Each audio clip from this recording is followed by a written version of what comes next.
Unlike with traditional cabinets where you actually fasten through the back of the cabinet into the wall to get it to hold, on the IKEA system they use a bracket and rail. Based on how big your kitchen is, the program will actually figure out how many of these you need. They come in 7-foot sections, so you'll actually have to cut these to fit your specific kitchen.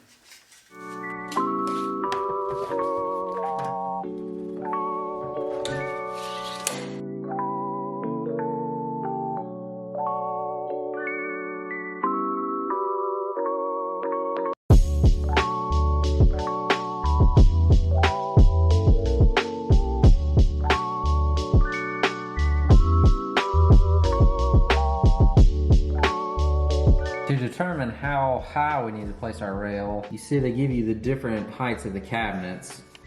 If you have an 80-inch tall, 30-inch, or 90-inch. And our upper cabinets will be at the 80-inch height at their top, because we're not going all the way to the ceiling with ours. So we use this measurement, and it shows you need to put the bottom of your rail at 82 3/16. So we just need to measure up 82 3/16 and get us a level line. And not that it's gonna be an issue for us, because we're not putting our cabinets all the way up to the ceiling, but IKEA gives you a warning that's always bothered me. They tell you to leave a minimum distance between the top of your rail and the ceiling, and they give that distance as 6/8. It's just odd they didn't reduce that fraction. I just always wondered how that made it onto these instructions and no one caught it. Anyway.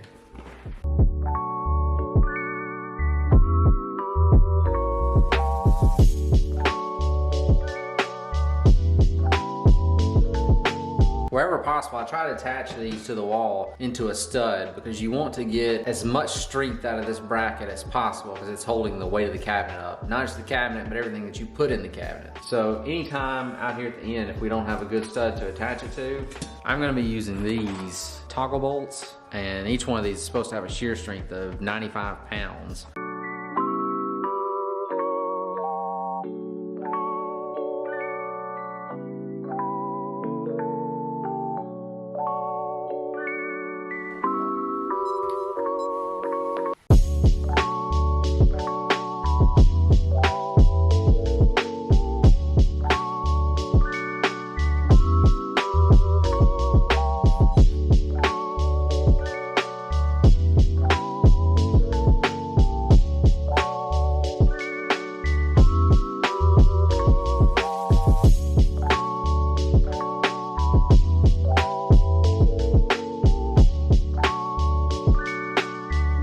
If you've never used these toggle bolts before, it's pretty simple. It's got this spring-loaded clamp that goes onto the bolt. And let's say this is the drywall. As you push it through the drywall, once it gets to the other side, the spring opens up and then it can't pull itself back out. And then as you just screw it in, it'll hold itself against the drywall.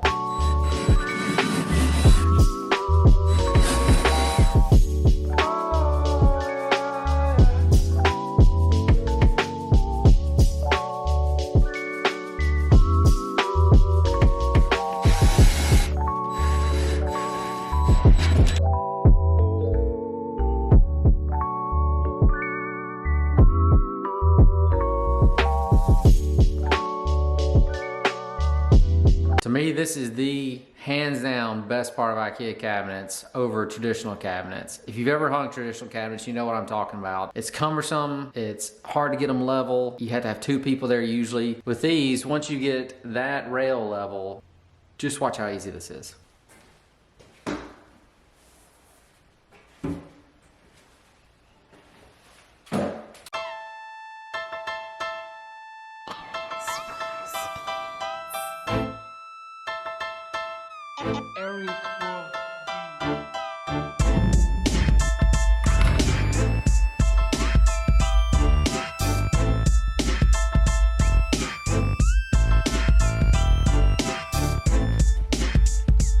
And that's it. There's a couple of these little plastic pieces that lock the cabinet into place. But other than that, this is it. I mean, it's held there by that rail right now. Man, that is just so much easier than hanging traditional cabinets.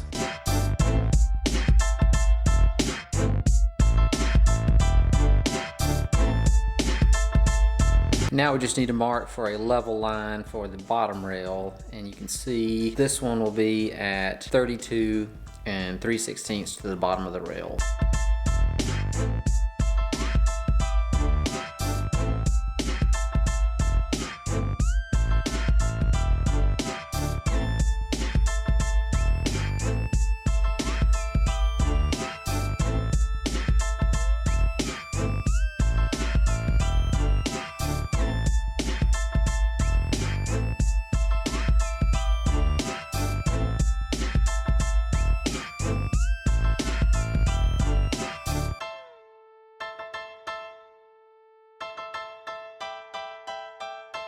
I know there's a dishwasher to the left of the sink, and there's only a 12-inch cabinet here at the end. So I really only need a 12-inch piece of track here right at the very end. I actually had this scrap left over from where I cut the rail for the uppers, and it's longer than what I need. It's not gonna hurt anything because since the dishwasher goes here, there's no cabinet, and there'll just be a little bit of track behind it with a piece missing in between. It just saves me from having to make an extra cut that it's not really gonna matter one way or the other.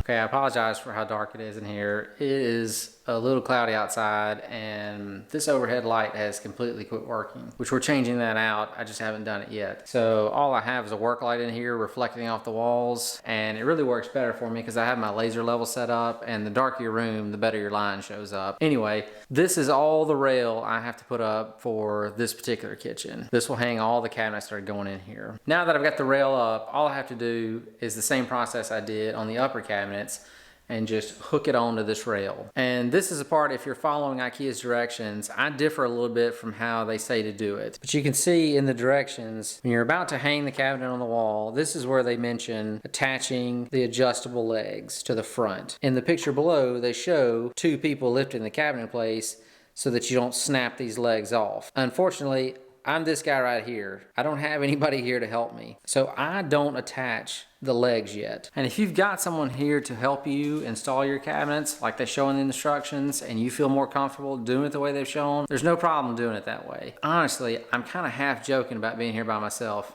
I mean, I am here by myself, but I'm only joking about the fact that that's the only reason I'm doing it, because if Amanda or anyone else was here helping me, I would still not put the legs on the cabinet yet. Mostly because I just don't see any reason to put them on. They're just gonna be in the way. They tend to fall off when you're trying to move it from one point to another, and it's easier for me just to transport the cabinets from where I've worked on them in here into the kitchen, hang them up on the rail, and since the legs are adjustable, I just screw them in as short as they'll go, slide them under the cabinet, and then put them in place. But full disclaimer, this is not how IKEA says to do it. So if you want to follow their instructions, I'm not trying to talk anyone out of it. My whole purpose of making this video is just to show you how I do things and what seems easier to me. As with a lot of my videos, I try to show the easiest way to do this when you're working alone, because unfortunately, that's the way it ends up a lot of times, is when you're doing a project like this, you don't have a set of helping hands to get these things in place. And I've just had to figure out over the years how to maneuver these cabinets and lift them in place without any help. And this is how I do it.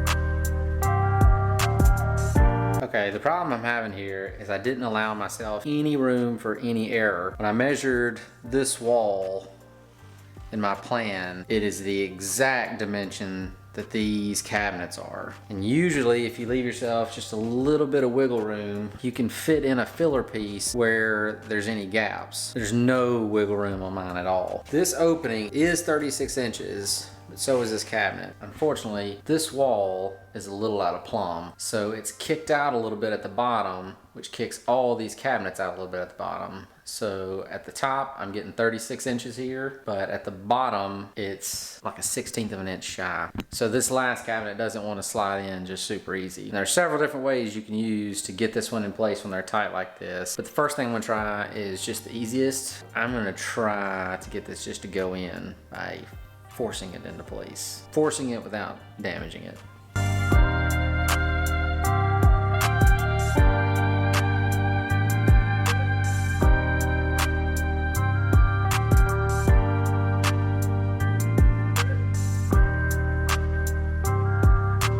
Definitely snug, but it's in. The last cabinet I have to put in place is the one here for the kitchen sink. Before I can put it in place, I'll have to do a little modification to the cabinet to accommodate the water lines, the drain, and the electrical for the garbage disposal. Before I cut the cabinet though, I'm going to shut the water off out at the street so I can take these two cutoffs off these water lines. That way, all I'll have to cut out for the cabinet is large enough for the lines themselves, not these handles. So the cut on the cabinet will look a little bit neater. I'm also going to go ahead and remove this drain because this is an old drain and it had quite a bit of rust in it. It may take a little bit because that thing has probably been there for quite some time. In the world of construction, 3 tools stand on a pedestal far above any other as the manliest tools you can own. Number 1 is a chainsaw. Just the danger involved with operating it makes it manliest by default. Number 2, I would say, is the axe. Very similar to the chainsaw, but not quite as dangerous. And the third tool may surprise you. It's the pipe wrench. Tell me I'm wrong. There's a high likelihood a lot of rust is gonna come out of this pipe if I do get it off, so I'm just gonna put this box under it to catch it.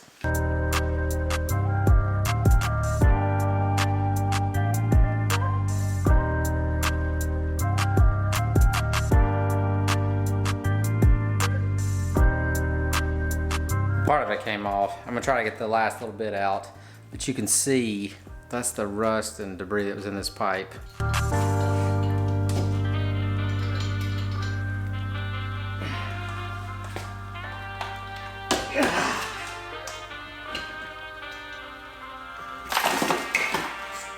That is a risk you always run removing old galvanized pipe when it's really rusted like that. As I was turning this one, it broke off inside this cast iron fitting here. So now I have to try to carefully cut loose what threads are left in here and dig them out. I was hoping to get everything in place today, but unfortunately I didn't. But you can see we've got all the cabinets for the entire kitchen except for the sink base. And as soon as I get that drain out, I'll get that one notched out in the back and put in place. And then we can start putting on all the doors and drawer fronts. But thanks to the magic of video, you won't have to wait as long as I do. Magic.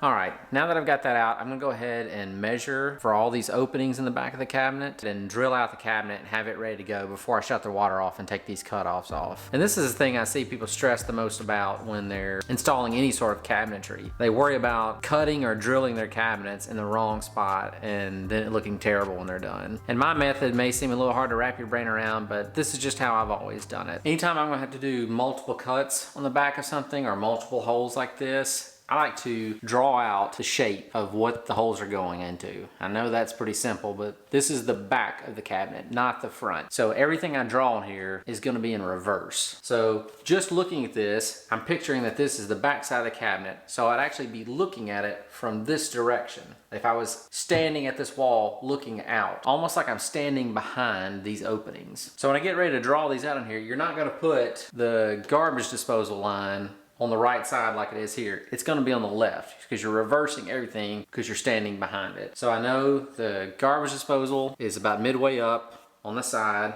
and it's on the left, which is on the right the way I'm looking at it here. And then I know in the middle towards the bottom, there's gonna be 2 of these lines. That'll be the cold and that'll be the hot, opposite of what they are here. And then up about the same height as this, there'll be the bigger hole for the drain. So if you can see, that's opposite of what I've got here. It's just the reverse. And there's nothing really good to measure off here as far as the top. Like if you're going to try to measure from the top of the cabinet down, we don't really have a good reference point. Because if I just use the top of this cabinet as my reference point, you can see it's a little higher than this rail. If I laid a level here and drew a line across here, this track's kind of my way to measure that. What I do, I measure down like a simple distance that makes the math easy here. Like I'll measure down 6 inches. So when I'm doing my calculations, I'll just have to add or subtract 6 inches from what I'm doing. And then I'll give myself a level line all the way across, and that'll be the point I use to reference to measure all these. On this, I'll just have to add 6 inches to it to get back to the top of the cabinet. And the side to side measurements, I will pull off this existing cabinet that I have here.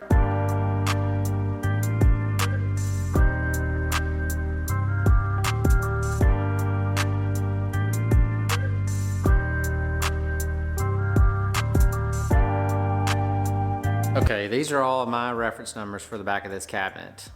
And you can see now with the cabinet turned around backwards like this, that's why I had to do all these in reverse from the way I was looking at them in the kitchen. Now they'll transfer directly onto the back of this cabinet, and I don't have to do the reverse now when I'm not looking at it. And if you use this method, just don't forget to add back the 6 inches that you measured down to begin with.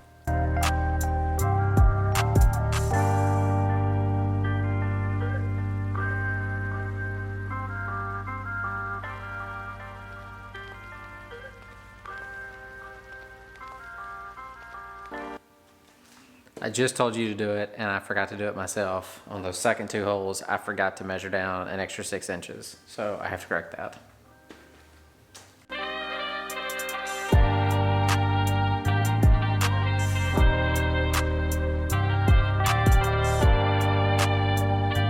Now that I got my measurements on there, I'm not actually gonna drill all the way through the cabinet. I'm just gonna drill a pilot hole, and then I'm gonna drill through on the other side. Because if you've ever used a hole saw to drill through something, you know what I'm talking about. It'll just blow out the other side. So I wanna drill from the good side. So when you're looking inside the cabinet, you'll have a nice clean cut, and the blown out portion will be on the back.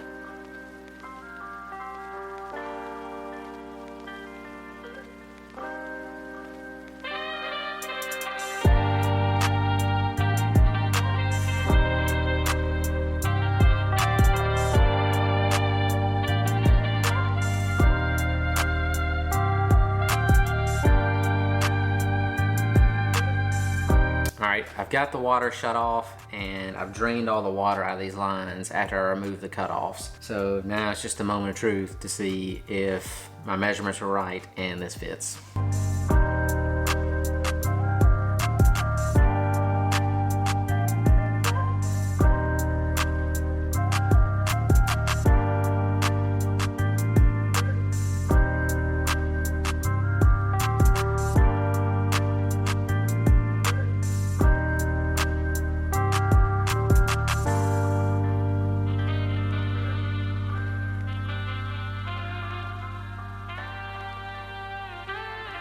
Did fit perfectly the way I measured it and cut it out. I'll show you. You can see that's our electrical for the garbage disposal. The 2 cutouts for the water lines. Then that's the one for the drain. So hopefully you can see how easy it is to get an IKEA assembled and set in place. There's really nothing too complicated to any of this other than maybe cutting out for your plumbing. But with a little pre-planning, it's not that hard either. Now that we've got all this set in place, the next step will be making sure all of our boxes are completely level. Once we have them all level right where we want them, we will lock them all into place. We will fasten cabinet to cabinet, and we'll put the legs and toe kicks on.